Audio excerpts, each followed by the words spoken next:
Hello, fellow peasants. Today I'll be reviewing 1992's Basic Instinct.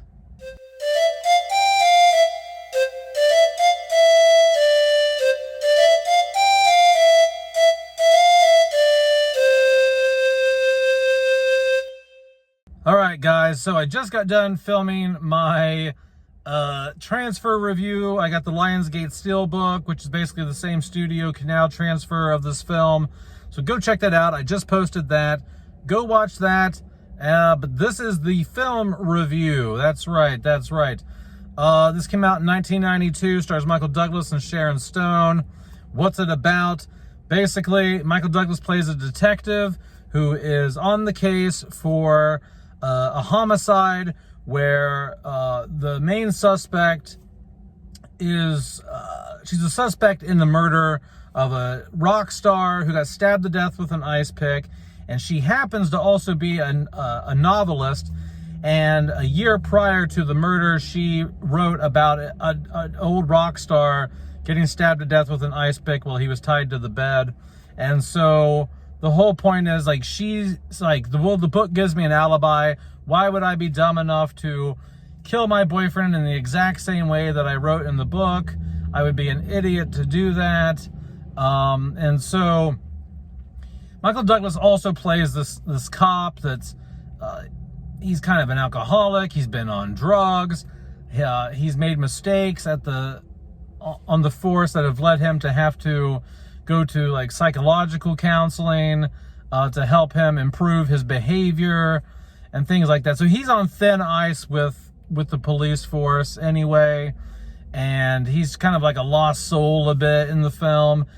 And she is very manipulative, the main suspect, you know, Sharon Stone in the film, and she warps his head. He becomes romantically involved with her, which is a conflict of interest. So you got this cop that just, he can't behave himself. He gets tangled up in the suspect that he shouldn't be tangled up in romantically.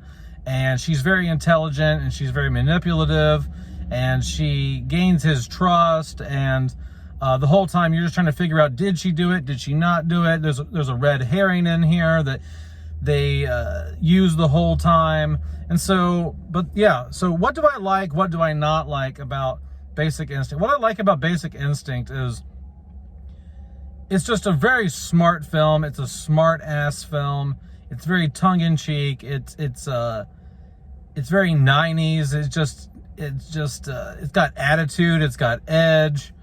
And I like the idea of it. I like the murder mystery. I like a good whodunit, cop detective noir type of thing. So I dig all of that. I like the performances in here. Michael Douglas and Sharon Stone give an excellent performance. Even though Michael Douglas is one of my favorite actors, Sharon Stone steals so many scenes in this film from him, because her character is just written like, she just walks all over him and leads him around like a puppy. Like, basically she just toys with him and screws with his head in 5 million ways. And so she is just really the star of the movie. I mean, Michael Douglas is, you know, in the film as well, you know, obviously, but she just really steals the spotlight in every scene that she's in. And she kind of has to. She had to nail this performance, because the character, the way that it's written, is just a very commanding, very manipulative, very smart, very cunning character, and she really just nails it. And yeah, so I just like just how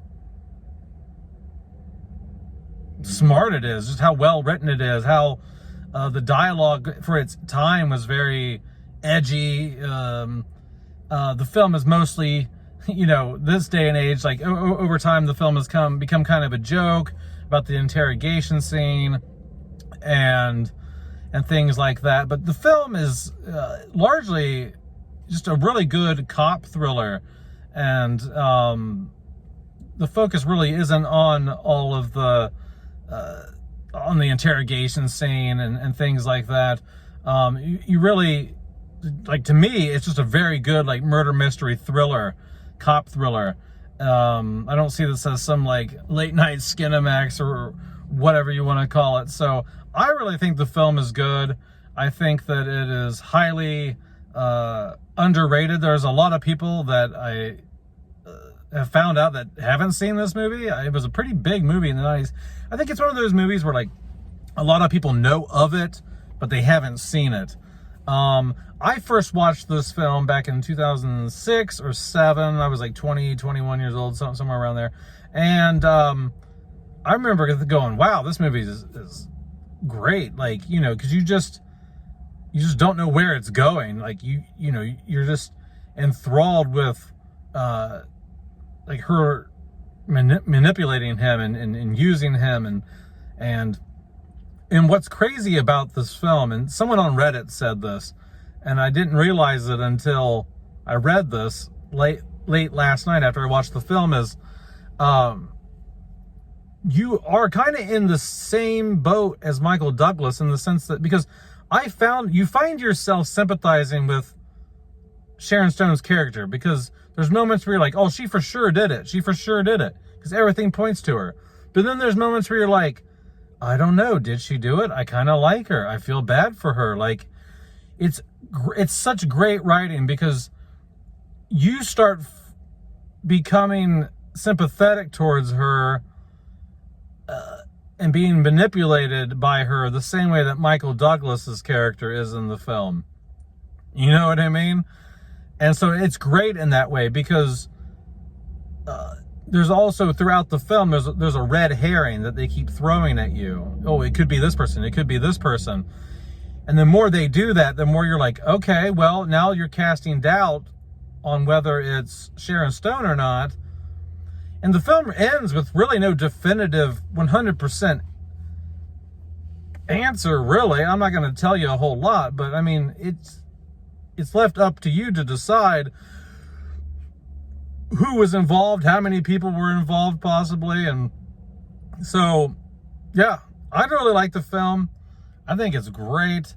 If I had a nitpick about the film, I guess my only real nitpick about the film would be that some of the dialogue, although tongue-in-cheek and edgy, and I gave it a lot of credit for that, some of it seems a little too try-hard, and it seems like they were trying to push it to the edge a bit too much, and it just comes off a little tacky sometimes. And